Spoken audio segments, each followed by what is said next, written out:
Imaginez la scène, un talent pur, arraché des griffes de vos rivaux les plus haïs, pour atterrir dans votre camp. Mais à peine l'encre sèche sur le contrat, un acte de sabotage pur et dur enflamme le nord de Londres. Oui, mes amis, c'est le chaos total autour d'Eberechi Eze à Arsenal.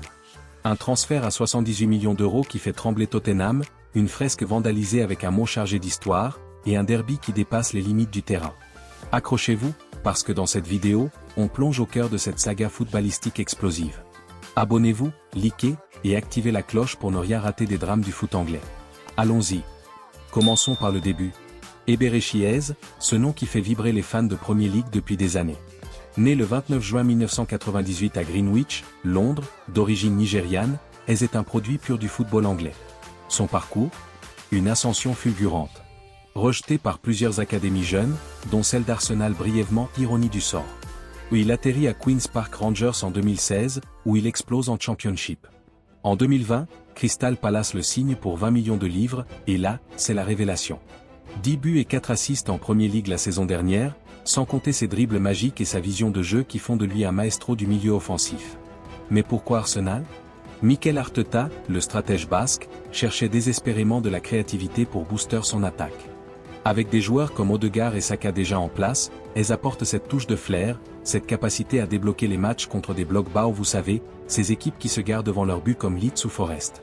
Selon les analyses tactiques, elles excellent dans les transitions rapides, avec un taux de dribble réussi de 62% et une moyenne de 2,5 tirs par match. C'est exactement ce qui manquait à Arsenal pour viser le titre en 2025 à 2026. Et le prix ? 78 millions d'euros, soit environ 67,5 millions de livres. Un accord express avec Crystal Palace, qui a surpris tout le monde. Tottenham, les Spurs, étaient favoris depuis des mois. Des rumeurs circulaient, Eze en discussion avec Thomas Frank, attendez, non, Thomas Frank est à Brentford, pardon, avec Ange Postecoglou à Tottenham. Mais Eze, grand fan des Gunners depuis l'enfance, n'a pas hésité. C'est un rêve qui se réalise, a-t-il déclaré dans une interview récente. Imaginez la rage chez les fans de Spurs, ils pensaient l'avoir, et boum, Arsenal les double sur le fil. Ce transfert n'est pas juste une signature, c'est une déclaration de guerre.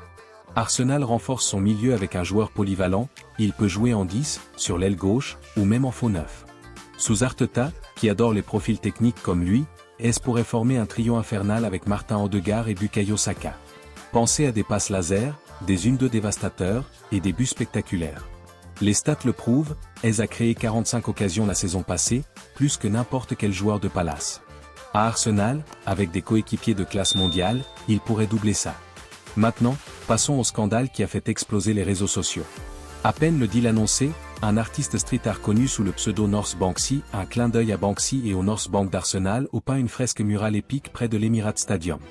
Eze en maillot rouge et blanc, bras levés en célébration, avec le slogan Welcome Home, Eze. C'était magnifique, un hommage à ce retour aux racines pour le joueur formé brièvement chez les Gunners. Mais ce samedi matin, jour du match Arsenal contre Leeds, horreur.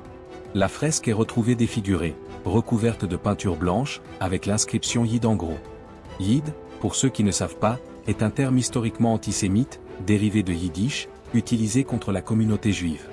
Mais depuis des décennies, les fans de Tottenham l'ont réapproprié comme un badge d'honneur, se qualifiant eux-mêmes de Yid Army pour contrer les insultes.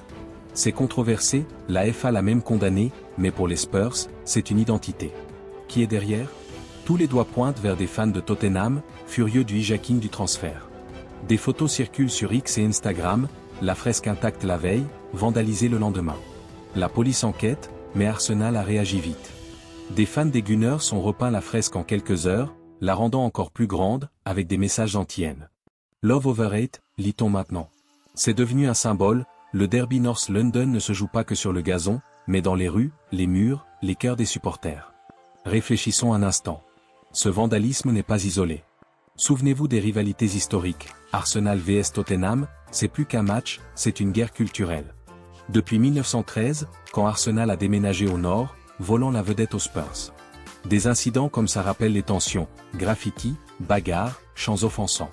Mais en 2025, avec les réseaux sociaux, tout s'amplifie. Des posts sur X montrent des fans Tottenham riant, d'autres condamnant.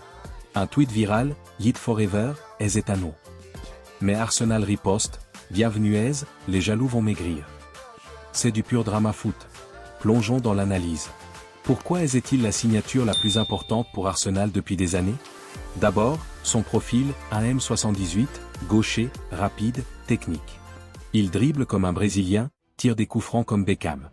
À Palace, il était le moteur, 11 buts en 27 matchs la saison dernière, malgré des blessures. Imaginez-le à Arsenal, avec Rice en sentinelle, Odegaard en créateur. Arteta peut le placer en 8 ou 10, libérant Saka pour l'aile. Comparons, Eze rappelle Kevin De Bruyne pour sa vision, mais avec plus de flair street foot. Ou Jack Grealish, mais plus décisif. Stats, 3,2 dribbles par match, 85% de passes réussies. Contre les low blocks, il excelle, 1,5 les passes par 90 minutes. Arsenal, qui a peiné contre des équipes défensives l'an passé, va adorer ça. Et en contre-attaque? Un Sam. Eze accélère, trouve les espaces, presse haut. Son travail défensif, 1,8 tacles par match, pas mal pour un attaquant. Le fit avec Arteta? Parfait. Mikel adore les joueurs versatiles, comme Havertz. Eze peut rotater, reposer les stars. Pour le titre, c'est clé, Arsenal a fini deuxième l'an dernier, manquant de profondeur. Avec Eze, Gyökeres et Zubimendi, rumeur confirmée, c'est un squad champion. Et contre Tottenham? Eze pourrait être le bourreau, imaginez le marquer dans le derby, vengeant le vandalisme. Réaction des experts, sur Sky Sport, ils disent Eze change tout pour Arsenal. Jamie Carragher, c'est un vol, Tottenham doit être dégoûté. Même les fans de Palace regrettent, mais reconnaissent que c'est un step-up. Les réactions fusent. Sur YouTube, des vidéos comme Why is to Arsenal is worth every penny carton, avec des analyses tactiques qui busent. Les fans Arsenal jubilent, enfin un créateur. Tottenham rage, traître, honte avait. Eze lui-même? Calme, pro. Heureux de rejoindre ma maison d'enfance. Le vandalisme? Il a tweeté, l'amour gagne toujours. Classe. À long terme, ce transfert pourrait redéfinir le derby. Tottenham, sans Eze, doit rebondir rumeur sur Neto ou d'autres. Arsenal, boosté, vise la Champions League. Et la fresque? Elle est devenue un spot touristique, avec des selfies anti-haine. Mais attention, le foot, c'est imprévisible. Eze doit s'adapter, éviter blessure. Si oui, il pourrait être ballon d'or contendé un jour. Pour l'instant, c'est l'excitation totale. Voilà, les amis, le transfert Eze, un vandalisme choquant, et un derby éternel. Le foot, c'est ça, passion, rivalité, drame. Qu'en pensez-vous? Eze star à Arsenal, ou flop? Dites-le en commentaire. Abonnez-vous pour plus d'analyses, et à bientôt pour le débrief du match Arsenal-Leeds. Peace out.